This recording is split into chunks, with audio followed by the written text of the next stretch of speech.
Hello, welcome to UATV. My name is Alexander Query. As tensions continue to rise in war-torn Donbas after fighting flared up this month, the war in eastern Ukraine can once again be found in the international headlines. Ukraine's strategy in diplomacy has never been more crucial for the country. Joining us in the studio to discuss this and more is Ukrainian diplomat Mykola Volkivskyi. He also works alongside Ukraine's official delegation to the UN. Thank you so much for joining us. Ukraine is back in the headline this week. The ceasefire does not seem to be holding on, and so there's plenty Ukraine has to achieve during diplomatic talks. So what kind of strategy should Ukrainian diplomats have when facing Russian delegations, for example? Of course, it's the last breaking news about Ukraine. It's horrible things happened. But first of all, our Ukraine delegation in United Nations Committee, just signature a law about not celebrate to special meeting in United Nations from Churkin, that is the head of United Nations delegation, is the head of the Russian United Nations. Right now, we're just back from Munich conference. Mm-hmm.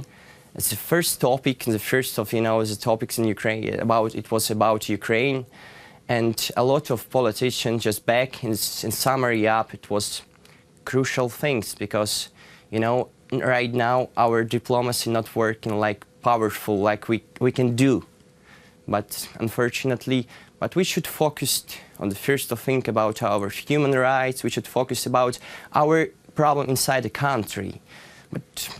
Speaking about this, would you say that Ukraine's diplomacy's game has changed since Euromaidan? Yeah. Why it's changed?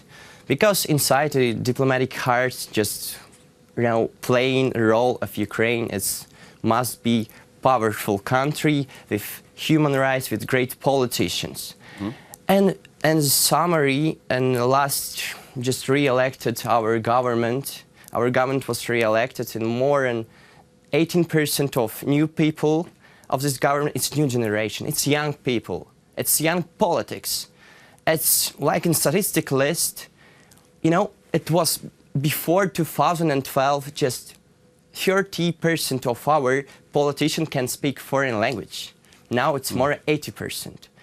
Which is an asset to be a diplomat, of course. Yeah, of course, yeah, but it was a horrible thing after 25 of August, our minister's signature document and our Academy of Diplomacy was cancelled. Mm-hmm. I don't know why it happened, and right now we have just one institute who prepared real diplomatic people. Mm. It's it's like Kiev National University and International Institute of Kiev National University. But right now we have new generation of diplomatic. We can start and we can do something new.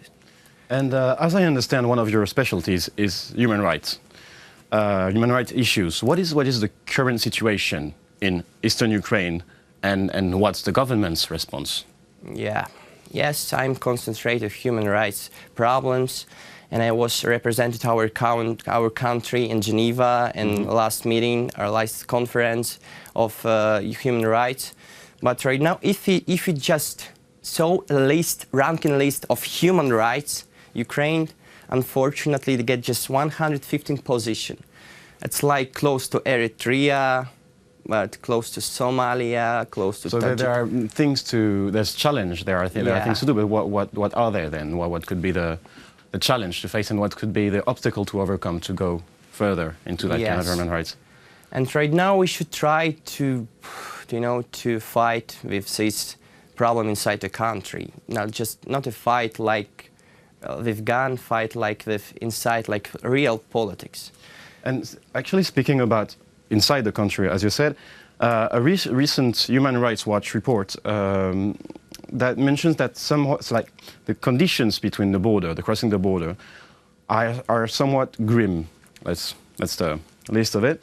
And what do you know about government strategy in improving conditions in crossing the border between DNR, LNR, and Ukrainian control areas? Yeah, unfortunately, it's a problem because our border, situated in this war zone, is and our people need to, to wait 11 or 12 hours to go to other borders. It's like, it's impossible to understand, but if you want to go to this district of Donbas, people need to wait maybe 15 hours, 40 minutes for one car. People wait. And as we heard 1 year from now, it was a horrible situation when, as separated from this territory, it was attacked. It was like a signature for our people, just now, 5 deaths, just on the borders. But would you say that people in these areas have the same human rights than Ukrainian citizens, official Ukrainian citizens, people from separatist control area? Would you say they have the same status than Ukrainian citizens? I think it's people in this territory, it's Ukrainian people, of course. But, as we just imagine how it's, just these people just come to Ukrainian, to territory of Ukraine and just to buy some things. It's like impossible because in this Donbas territory, you cannot buy some like products. And when these people just come back to this separate territory, it's like, imagine, wow, what happened? And I don't have enough money to buy something. It's like, just Ukrainian students who studying in just from Donbas National University right now cannot take a diplomats to archives because its archives was cancelled for our students. It's problem. That I understand, and I understand your concerns. But would you say in front of those degrading situation and in front of those difference of life of those citizens, and you're working for the Rada, are the MPs aware of this situation? What is the perception of the MPs about this particular situation? Are there many members of parliaments who go to the front line actually to check that kind of situation, or it's just a zone dedicated to NGOs or something like that? No, unfortunately, but our politicians don't want to go to these borders. Well, I understand it's a dangerous area, It's of course. dangerous area, it's first of all, but when our politicians saying, inside my heart, I need to change, I need to hurt my heart, but if you say just like, for example, Mr. X, just if you represented, if you discussed on the Rada about this problem, if you want to hear these people, just go in this. It's just a part to Konstantinivka, to Mariupol. Just go and check what happened. Our politicians don't just discuss about these problems in international areas like in OSCE or on United Nations or in other or human rights watch. Human rights, yeah. The number of IDP is growing dramatically since the beginning of the conflict. It's almost 1.7 million right now. They have a really peculiar status now in Kiev.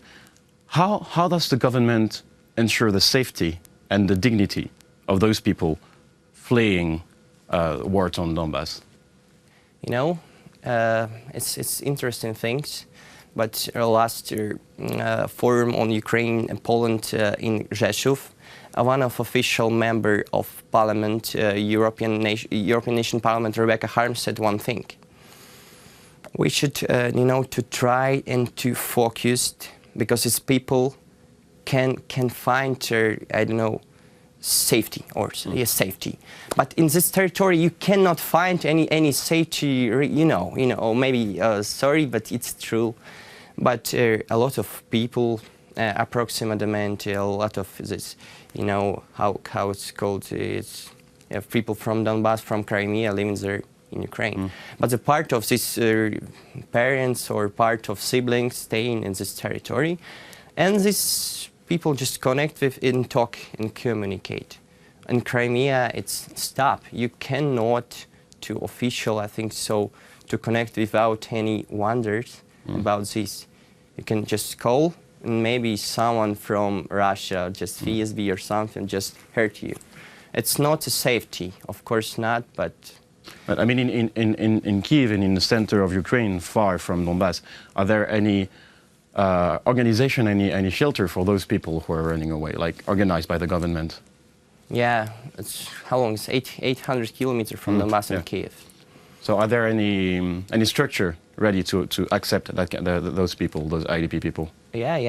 It was from 2014, from August. Okay. A lot of NGOs organization who base like railway stations, on their like bus stations, who find some people from from Donbas just coming, comes there, just show your passport. You can find grew up in Donbas.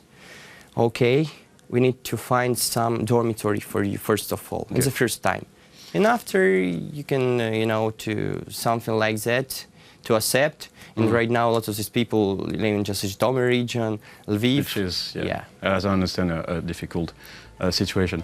Well, thank you so much for joining us. Hope seeing you soon in our studios. This was Alexander Kerry for UATV.